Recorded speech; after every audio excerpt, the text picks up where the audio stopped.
চেষ্টা করছো? তাহলে কান্না করবে না তো কি করবে? আহ, আমি এসব জানি না। জানো না? জানতে হবে না নাকি? ভগবান আমাদের দিকে মুখ তুলে চাইলেন, একটা বাচ্চা উপহার দিল। বাচ্চাকে তো যত্ন করে রাখতে হবে। থেকে যে এই বুড়িমা ভগবানের রূপ নিয়ে আমাদের কাছে এলো, বুড়িমায়ের পায়ে শত শত কোটি প্রণাম আমার। দাও দাও, আর কথা বলো না, এখন বাচ্চাকে খাওয়াতে হবে। আচ্ছা গিন্নি, বললাম না। আমার কি ইচ্ছে শুনবে? কি? আমার ইচ্ছে হলো এই বাচ্চাটার নাম পরি রাখা। দেখো, বাচ্চাটা পরীর মতো ফুটফুটে সুন্দর। তুমি আমার মনের কথা বললে গিন্নি। আমি গত রাত থেকেই ভেবে রেখেছিলাম বাচ্চাটার নাম রাখবো পরি, আমার পরিমা। পরি নেই, ভগবান আমাদের দিকে চাইলো তো চাইলো, একদম আশীর্বাদ ঢেলে দিল। দাও, বাচ্চাটাকে খাবার খাইয়ে দাও। আমি বাচ্চাটার জন্য কিছু খাবার আর জামা কাপড় কিনে আনছি গো। জামা কাপড় কিনবে কি দিয়ে? ঘরে একটা পয়সাও নেই। এখন আর আলসেমি করা চলবে না। ভালো ভালো কয়েকটা কার্ড দেখে তারপর সেগুলো বিক্রি করে এসো, কেমন? আচ্ছা গিন্নি, তাহলে আমি চলি। কাঠুরিয়ার বউ পরীকে যে ভিলার পাঠানো সেই ঘূর্ণায়মান ছায়াগুলো ঘুরতে আরম্ভ করে। পরী শব্দ করে কাঁদতে লাগলো। হায় ভগবান, এ কি দুঃস্বপ্ন? আমার পরীর সঙ্গে এসব কি হচ্ছে? পরিমা, কাঁদিস না, কাঁদিস না। কেন এসেছো? আমার নিষ্পাপ পরীর সঙ্গে এমন কেন করছো? চলে যাও, আমি বলছি, যাও এখান থেকে। অন্ধকার রানীর আদেশ, রাজকন্যা পরীকে খুঁজে বের করো। আলো যতই লুকানো থাকুক, তা আমার পরী কারো রাজকন্যা নয়, সে আমার মেয়ে। আমি তাকে কাউকে নিতে দেব না। সে আমাদের রাজ্যের হারানো আলো। তার আলো ছাড়া অন্ধকার কেবল ছড়াবে।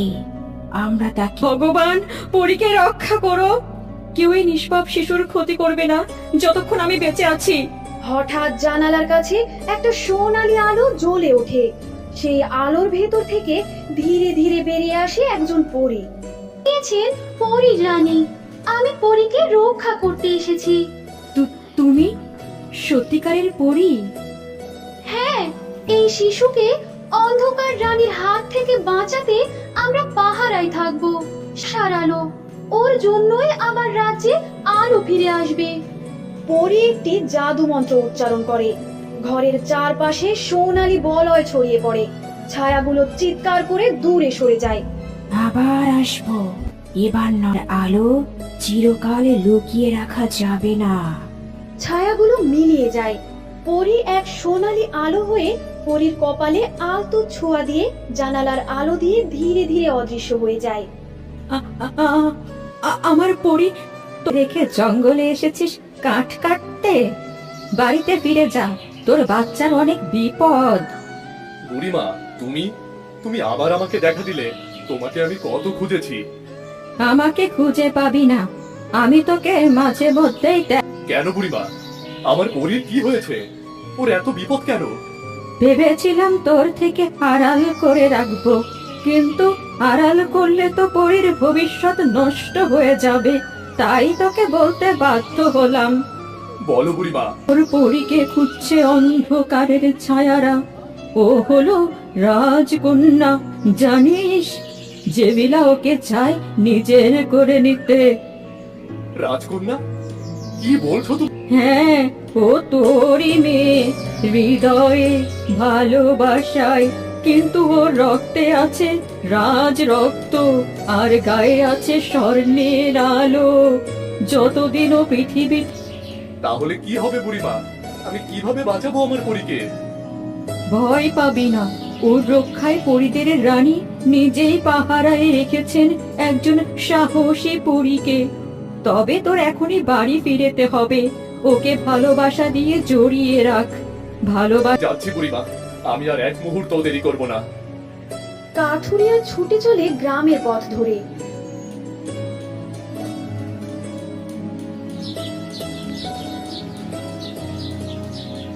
গিন্নি, গিন্নি, পরী পরী কেমন আছে?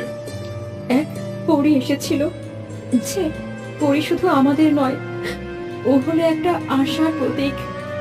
তাহলে সত্যি আমার পরী রাজকন্যা। হয়তো তাই, কিন্তু আমাদের কাছে সে শুধু আমার সন্তান। এক পুরুষ গম্ভীর গলায় বলছে, তারা আবার আলো ফিরে আনছে, আমার রক্ত আবার আলোর পথে হাঁটছে। তোমার নাতনি ঠিক তার মায়ের মতোই শক্তিশালী। তুমি তো চাও সে তোমার উত্তরসূরি হোক, তোমার অন্ধকারের রানী। সে আমার রক্ত, আমার নাতনি, এ আমার শেষ অস্ত্র। আমি তাকে চাই একেবারে আমার নিজের মতো করে। সে এখনো জানেই না তুমি কে। যখন জানবে তখন দেরি হয়ে যাবে, কারণ আমি তাকে শুধু চাই না, আমি তাকে গড়ে তুলব, আর ভেতরের আলো আমি নিভিয়ে দেব। যে আমার আলো, সে আমার চিহ্ন বয়ে বেড়াবে।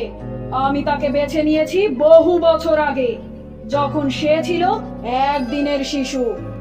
তুমি তো তার শরীর চাও, আমি চাই তার আত্মা। আমি চাই তাকে সম্পূর্ণ। আমি তাকে গড়ব, তছনছ করব, আবার ভিলা, আমি তোমাকে সৃষ্টি করেছিলাম, তুমি আমারই ছায়া মাত্র। আমি ছায়া হয়েও আগুন, যে আগুনে তুমি একদিন পুড়ে যাবে। তাহলে দেখা হবে কে আগে পৌঁছায় তার কাছে। তুমি যদি আগে পাও, তাকে ভাঙবে। তুমি পাবে না, কারণ আমি তার স্বপ্নে ঢুকে গেছি। সে এখন থেকেই আমার দিকে হাঁটছে। আলো ঝলসে ওঠে, ঝড়ের মতো শব্দ, তান্ত্রিকের ছায়া আয়না ভেঙে বেরিয়ে আসে। আমার পথ আমি নিজেই করে নেব। তুমি আগুন জ্বালাতে চাও? আমি তো আগুন হয়েই জন্মেছি। এসো দেখি কার ছায়া দীর্ঘতর। তান্ত্রিক মন্ত্র পড়তে থাকে, চারদিকে কাঁপতে শুরু করে। আগুনে মোড়া ত্রিশূল ছুঁড়ে মারে সে জেভিলার দিকে। আর শক্তি আর আমার, আমি নিজেই মন্ত্র। জেভিলার জাদুর লাঠি থেকে আগুনের রেখা বের করে তান্ত্রিকের চারপাশে ঘূর্ণি তৈরি করে। তোকে শেষ করব, একদিন ঠিক করব তোকে শেষ। আমি হেরে যাইনি, আমি সরে, আগে আমি নেব।